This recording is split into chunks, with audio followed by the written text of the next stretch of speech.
आपलं शहर आता स्मार्ट होत आहे। मग तुम्ही कधी स्मार्ट होताय? स्मार्ट न्यूजचे यूट्यूब चॅनल सबस्क्राइब करा, स्मार्ट बना। नोटिफिकेशनसाठी बेल आइकॉन पर क्लिक करा। नमस्कार, मैं अनुजा पाटिल स्मार्ट प्लस के आज के समाचार में आपका स्वागत करती हूँ। शुरुआत में एक नजर आज की सुर्खियों पर। विश्व में सबसे अधिक जनसंख्या वाला देश बनने की ओर भारत का कदम। देश में कोरोना मरीजों की संख्या घटने से राहत। नगर निगम में शामिल करने के लिए छावनी बोर्ड से सर्वेक्षण। विधायक अभय पाटिल के प्रयासों से शिवसृष्टि जल्द ही खुलेगी। मेयर पद की उम्मीदवारी को लेकर चर्चा शुरू। भाजपा द्वारा विजय संकल्प अभियान चलाया जाएगा।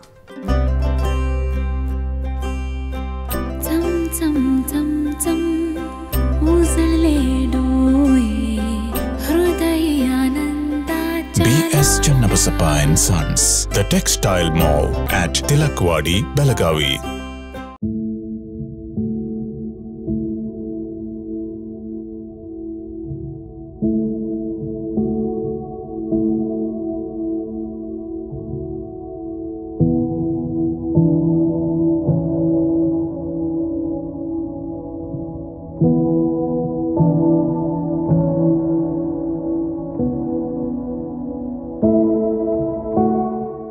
और अब समाचार विस्तार से।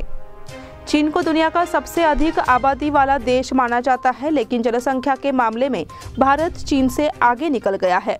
ब्लूमबर्ग ने वर्ल्ड पॉपुलेशन रिव्यू के अनुमानों का अहवाल देते हुए यह बात की है। यह संगठन एक स्वतंत्र निकाय है जो जनगणना की निगरानी करता है। इस संगठन द्वारा लिए गए अनुमान के अनुसार 2022 के अंत तक भारत की जनसंख्या 1.417 अरब थी, जो कि लगभग 141 करोड़ है।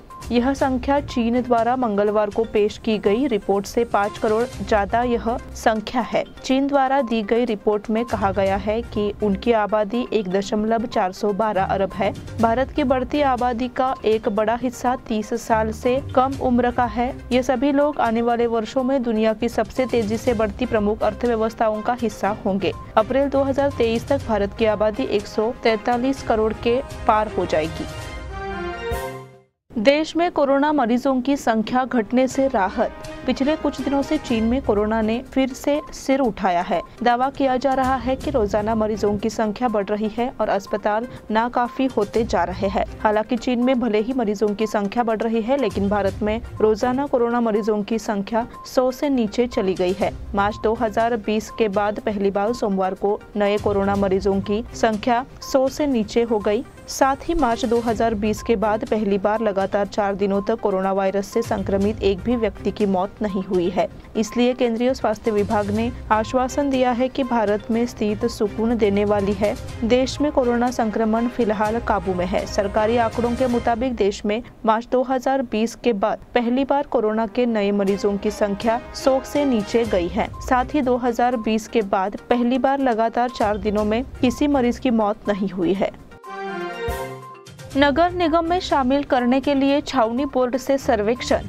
बेलगाम नगर निगम के दायरे में आने वाले नए खंडों के लिए सर्वे अभियान शुरू कर दिया गया है। आसपास के ग्राम पंचायत क्षेत्र के कुछ खंडों का नगर पालिका में विलय किया जा रहा है। साथ ही छावनी प्रमंडल के असैन्य क्षेत्रों को नगर निगम में शामिल करने का प्रस्ताव है। इसके लिए सर्वे शुरू कर दिया गया है। रक्षा विभाग ने इस संबंध में छावनी बोर्ड को सूचित कर दिया है। साथ ही जिलाधिकारी द्वारा सर्वे कार्य को लेकर आदेश भी जारी कर दिया गया है। कलेक्टर ने इसकी जिम्मेदारी नगर आयुक्त को सौंपी है। इसके मुताबिक अब नगर नियोजन विभाग ने इसका सर्वे शुरू कर दिया है। वर्तमान में छावनी प्रमंडल क्षेत्र में एक सैन्य केंद्र भी है। इस केंद्र को छोड़कर बाकी विभाग नगर निगम को सौंपने का प्रस्ताव है। सर्वे पूरा होने के बाद कलेक्टर शासन को रिपोर्ट भेजेंगे। वहां से इसे केंद्रीय रक्षा मंत्रालय भेजा जाएगा। इसे पूर्व वर्ष 1971 में जो क्षेत्र बेंगलोर छावनी क्षेत्र में था, उसे भी बेंगलोर नगर निगम में शामिल किया गया है। अब बेलगाम के मामले में भी यह कदम उठाने की तैयारी कर ली गई है। विधायक अभय पाटिल के प्रयासों से शिवसृष्टि जल्द ही खुलेगी।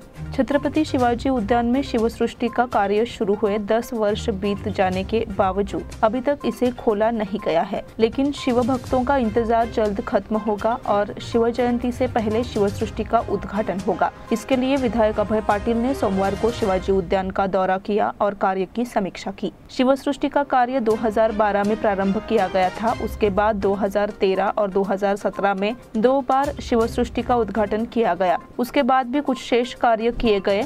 इस बीच में विधायक अभय पाटिल ने शिवसृष्टि के उद्घाटन के लिए उत्तर प्रदेश के मुख्यमंत्री योगी आदित्यनाथ को आमंत्रित किया था। हालांकि उनके नहीं आने से उद्घाटन में फिर देरी हुई। अब ऐसी संभावना है कि शिव जयंती से पहले शिवसृष्टि का शुभारंभ हो जाएगा। इस पृष्ठभूमि में शिवसृष्टि का शुभारंभ करने आए, जो कई वर्षों से रुकी हुई है, अभय पाटिल ने शिवसृष्टि का निरीक्षण किया। मेयर पद की उम्मीदवारी को लेकर चर्चा शुरू। मेयर डिप्टी मेयर के चुनाव की आहट मिलते ही स्पष्ट बहुमत वाली भाजपा में लॉबिंग शुरू हो गई है। इस चुनाव में जाति की राजनीति चलेगी। इसमें मराठा, लिंगायत, बुनकर और ब्राह्मण समुदाय अग्रणी है। हालांकि मेयर और डिप्टी मेयर का चुनाव आगामी विधानसभा चुनाव को ध्यान में रखकर किया जाएगा। 1.25 साल पहले नगर निगम के चुनाव हुए थे, लिहाजा स्पष्ट बहुमत मिल गया है और मेयर पद को गिराने के लिए जोरदार पैरवी शुरू हो गई है। मेयर का पद महिला ओपन कैटेगरी के लिए आरक्षित है, इसलिए प्रतिस्पर्धा अधिक है। मराठा समुदाय से सारिका पाटिल का नाम चर्चा में है। लिंगायत, बुनकर और ब्राह्मण समुदाय द्वारा भी दबाव बनाया जा रहा है। तो अभय पाटिल आखिर क्या फैसला लेते हैं, इस पर पार्षदों की पैनी नजर है। भाजपा द्वारा विजय संकल्प अभियान चलाया जाएगा। आगामी चुनावों की पृष्ठभूमि में भारतीय जनता पार्टी द्वारा विजय संकल्प अभियान चलाया गया। यह अभियान 21 से 29 जनवरी तक किया जाएगा। केंद्र और प्रदेश की भाजपा सरकार द्वारा किए गए कार्यों की जानकारी जनता तक पहुंचाई जाएगी। महांतेश कवटगीमठ ने प्रेस कॉन्फ्रेंस में ये बात कही। राज्य सरकार ने राज्य के आम लोगों के विशेष योजनाओं को सफलतापूर्वक लागू किया है। इसी तरह प्रधानमंत्री नरेंद्र मोदी के नेतृत्व में सरकार देश को आगे बढ़ा रही है। इस पृष्ठभूमि में यह स्पष्ट है कि भाजपा लगातार आम लोगों के लिए काम कर रही है। इसलिए उन्होंने कहा कि यह अभियान एक बार फिर से जनता से जुड़ने के अभियान के रूप में शुरू किया गया है। इस प्रेस वार्ता के दौरान भाजपा के प्रदेश प्रवक्ता एडवोकेट MB जिरली, पूर्व विधायक संजय पाटिल सहित अन्य अधिकारी उपस्थित थे। अब समय हो गया है छोटे से ब्रेक का। आप देखते रहिए स्मार्ट प्लस।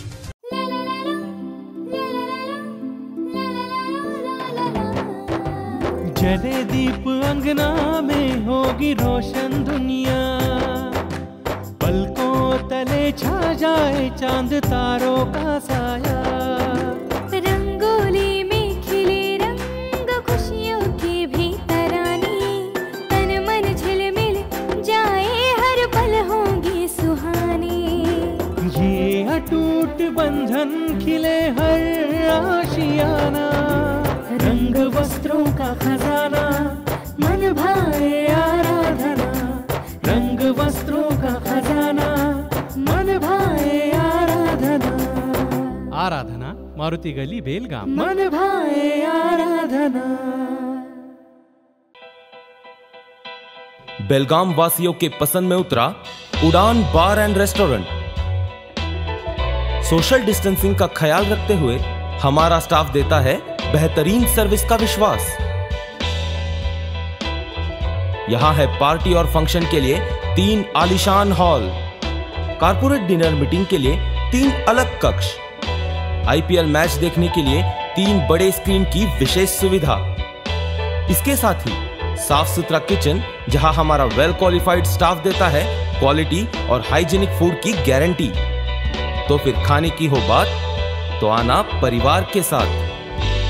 उड़ान बार एंड रेस्टोरेंट, लिंगराज कॉलेज के पास, बेलगावी। फोन 0831243577। ब्रेक के बाद फिर से आपका स्वागत। राजश्री साहू सलोखा मंच और अखिल भारतीय मराठा महासंघ ने संयुक्त महाराष्ट्र आंदोलन के शहीदों को शत-शत नमन किया।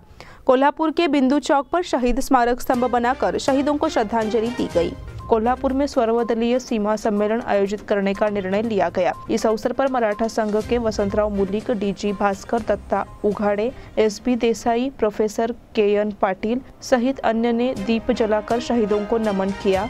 इस अवसर पर महाराष्ट्र एकीकरण समिति के विकास कलघडगी, एडवोकेट महेश बिर्जे, महादेव मार्कन्नाचे, सुनील आनंदाचे, बाबा जाफर, शैलज भोसले, उषाताई लांडे, मेघना सलोखे, अवधूत पाटिल, अनुराधा घोरपड़े, मिलन मुलिक, महादेव पाटिल, महेश माचले आदि सहित विभिन्न दलों के कार्यकर्ता उपस्थित थे।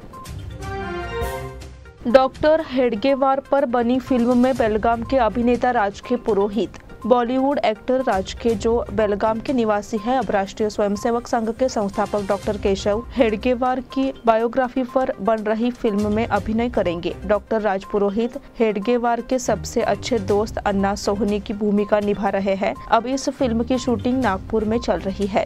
राज ने इस बारे में स्मार्ट न्यूज को जानकारी दी। भारत के सड़क परिवहन और राजमार्ग मंत्री नितिन गडकरी इस फिल्म के शुभ अवसर पर मुख्य अतिथि के रूप में उपस्थित थे। फिल्म के निर्देशक सनी मंडवारा, निर्माता जयंत सेठी और दृष्टि निर्माता चंचल कुमार और लाइन प्रोड्यूसर सज्जन सिंह के साथ अन्य गणमान्य व्यक्ति इस समय मौजूद रहे। ऐसी महान शख्सियत के जीवन पर फिल्म बनाकर मुझे गर्व है। उन्होंने कहा कि फिल्म में यतीन कारेकर, गिरीश ओक, मिलिंद डासना, हरीश गवई के साथ और भी है। गोवा वेस्ट के राजा मंडल द्वारा शहीद दिवस पर रक्तदान शिविर। सीमा मुद्दे पर अपने प्राणों की आहुति देने वाले शहीदों की याद में गोवा वेस्ट मंडल के राजा द्वारा मंगलवार को गोवा वेस्ट में रक्तदान शिविर का आयोजन किया गया। बोर्ड के कार्यकर्ताओं ने अनोखे अंदाज में शहीदों को सलामी देने का प्रयास किया। 50 से अधिक लोगों ने रक्तदान किया। इसे बेलगाम ब्लड बैंक का सहयोग प्राप्त था। सुनील बोकड़े, राजकुमार बोकड़े, रजत बोकड़े, मनोज बिरजे, अनिकेत जंगल, विलास बिरजे, प्रवीण पाटिल, रवि पवार, उमेश भाटकांडे, दीपक तुलस्कर, सदानंद बिरजे, बालकृष्ण जेंडे, श्रीशैल पाटिल, निखिल शाहपुरकर, अतुल परिषदकर, कुणाल कोचेरी, सौरभ पलंगे इन्होंने सहायता प्रदान की। उन्हें पूर्व नगर सेवक किरण परब, सामाजिक कार्यकर्ता राजू वरपे और अन्य गणमान्य व्यक्तियों द्वारा सलाह दी गई थी। सदाशिव नगर में नाले का स्लैब गिर गया। सदाशिव नगर लास्ट क्रॉस पर ऐसी स्थिति उत्पन्न हो गई है कि नाले पर लगी सीढ़ी टूटकर गिर गई है। पिछले 2 साल से गड्ढा गिरा हुआ है। इससे यहाँ से आने जाने वाले नागरिकों को परेशानी हो रही है। यह नया नाला बनाना जरूरी है। सीवेज खुले में बह रहा है, इसलिए नाले का निर्माण जरूरी है। कई बार शिकायत और आवेदन देने के बावजूद प्रशासन इसको अनदेखा कर रही है। इसको लेकर नागरिकों में भारी नाराजगी व्यक्त की जा रही है। नागरिक इसके लिए नगर निगम की व्यवस्था का संज्ञान लेने की मांग कर रहे हैं। निपानी में क्रांति रथ वाहन अनुदान कार्यक्रम का आयोजन।